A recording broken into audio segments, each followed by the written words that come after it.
Once again, just thank you so much for your time. I am Thank so you, man. excited to get to visit with you about this.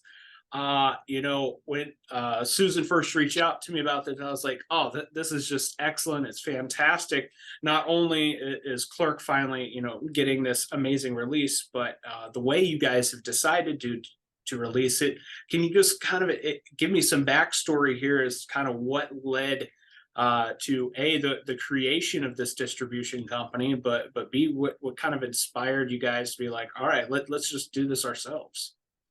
I mean, I just the thing about it is, I've been in the industry now for over 30 years, and I've kind of done everything from I worked film festivals to I started film festivals. I did journalist. I did this. I did that. I've done production. I've done and I made this whole catalog of movies that ultimately I never got a distributor for, just because the market turned really weird around the time that it kind of coincided with my career. Like Small Town Gay Bar had a very standard release, but then my movies after that, it was just streaming came up, this came up, this came up, and it was just and then the field got really full, and it became harder to kind of there's just so much out there, and it's really hard to kind of find your place. And I was a lot of my movies, I had the privilege of having really good festival runs, won some good awards.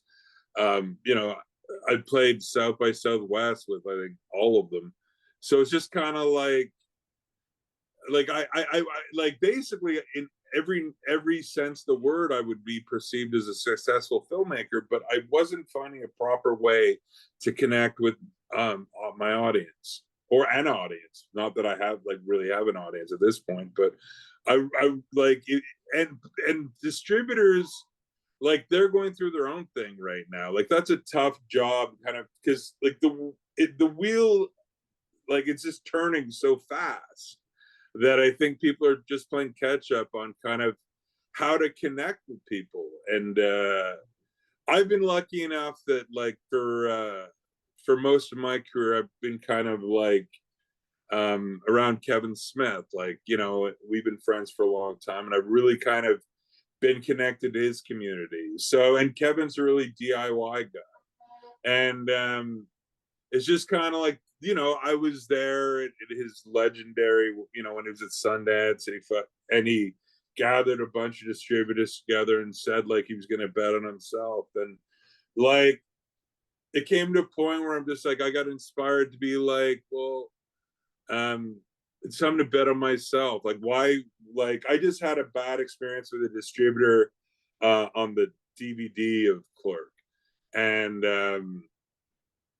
so I was just why not bet on myself? And why don't we put the Blu-ray for Clerk out just for quality control, so I could control my own, my own work, and make it, the best possible version of it. And then I was well, I have this back catalog of stuff. Why don't I just start getting my work out there? So the next thing, it's the 50th anniversary of Phantom of the Paradise, and I did a documentary called Phantom Winnipeg, which is about this really bizarre story about this small city in Canada that embraced this movie Phantom of the Paradise in 1974, and it's they still go crazy about it. And so we're gonna release that next. And Phantom of the Paradise, a movie that right now is a lot of people are really talking about it. It's kind of both Guillermo del Toro and Baby Driver guy, Edgar Wright. They're Phantom of the Paradise, their favorite movie. So that's something that's a documentary I made 7 years ago.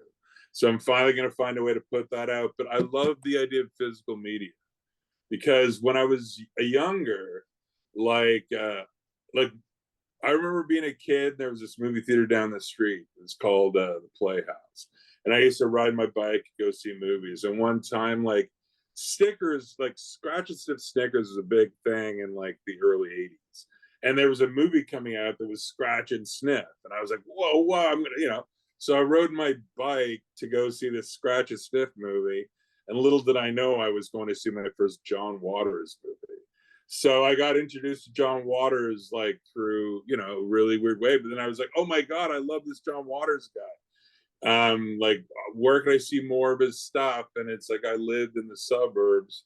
So I discovered like that kind of like, oh, if I want to see more of this guy's work in those days, you had to go looking for it. You had to go into the big bad city, take the train, go into the city. And there was this great video store called After Dark Video that was like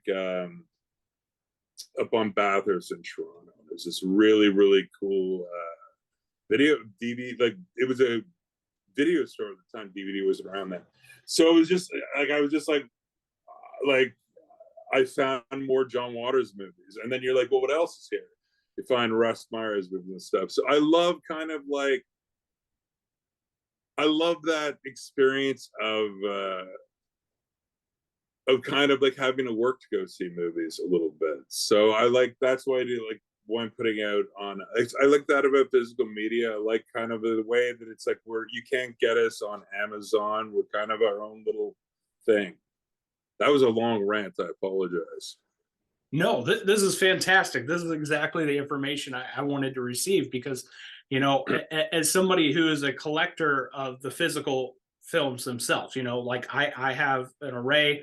My most proudest achievement in my life, and hopefully something that I'll be known for future generations, is that I have worked my butt off to try to collect every single superhero film on DVD and VHS if I can find it out there still in good condition, but mostly DVD and Blu-ray. So you understand the madness. It's so important to people such as myself, and I run with people as well, that their whole thing is they got to have the physical copy, like they want it in their hands. Yeah. So the fact that you guys are doing this.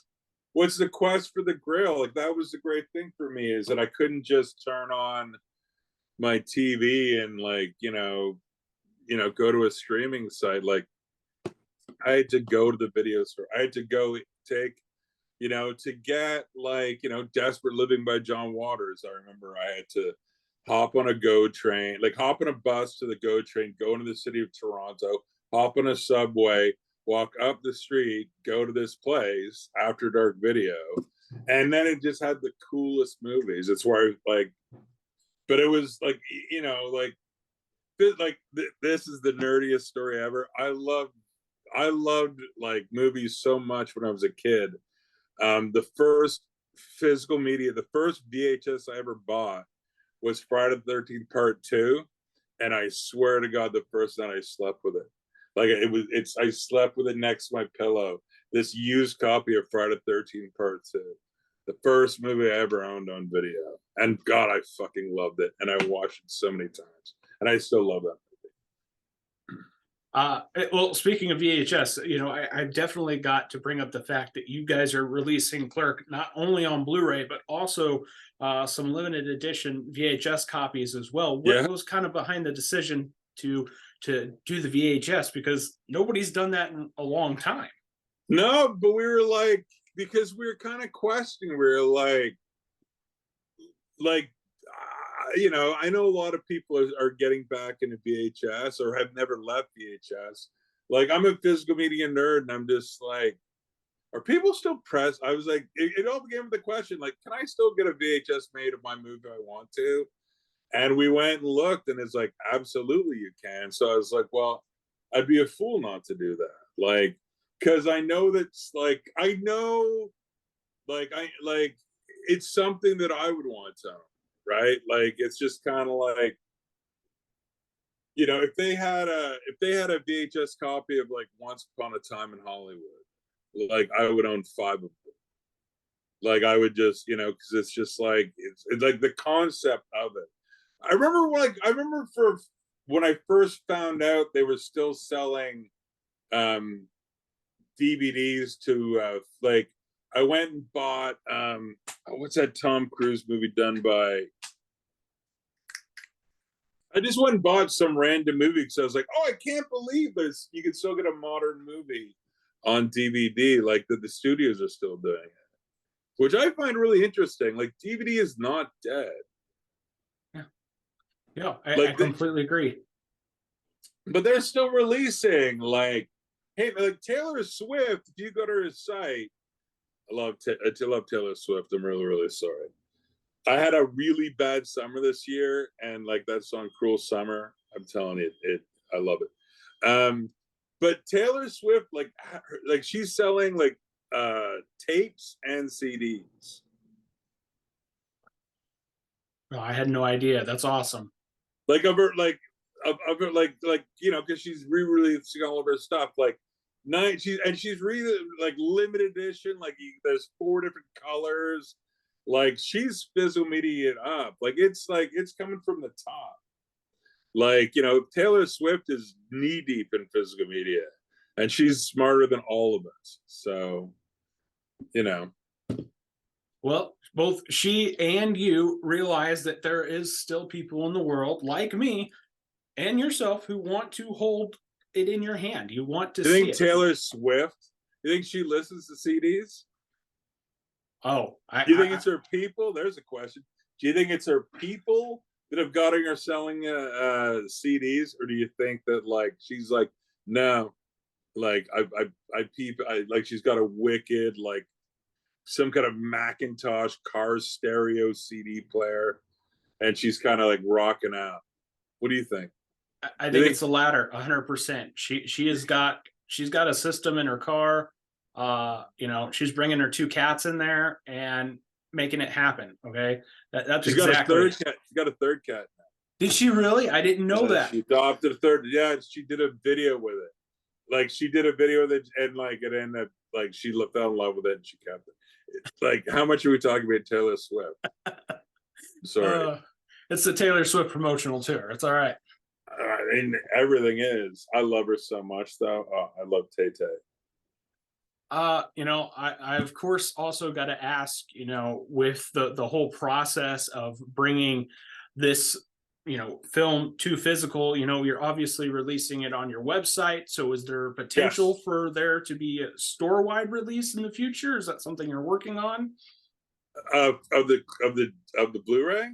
Yeah, yeah. Don't care.